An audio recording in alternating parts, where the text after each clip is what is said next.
A few doubles together. I've offered advice that I thought was pretty sound, like don't do stupid stuff. And even when you complained about my long answers, I just want you to know that the only reason they were long was because you asked six-part questions. But I have enjoyed working with all of you. That does not, of course, mean that I've enjoyed every story that you have filed, but that's the point of this relationship. You're not supposed to be sycophants. You're supposed to be skeptics. You're supposed to ask me tough questions. You're not supposed to be complimentary, but you're supposed to cast a critical eye on folks who hold enormous power and make sure that we are accountable to the people who sent us here. And you have done that. And you've done it, for the most part, in ways that I could appreciate for fairness, even if I didn't always agree with your conclusions. And having you in this building has made this place work better. It keeps us honest. It makes us work harder.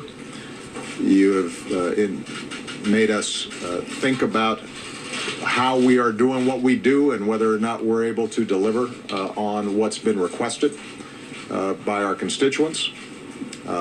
And for example, every time you've asked, why haven't you cured Ebola yet, or why is there still that hole in the Gulf, it has given me the ability to go back to my team and say, will you get this solved before the next press conference? I've spent a lot of time on in my farewell address talking about the state of our democracy. It goes without saying that essential to that is a free press. That is part of how this place, this country, this grand experiment in self-government has to work.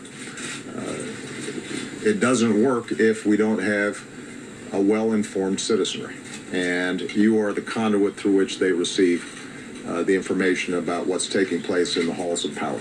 So America needs you and our democracy needs you. We need you to establish a baseline of facts and evidence that we can use as a starting point for the kind of reasoned and informed debates that ultimately lead to progress.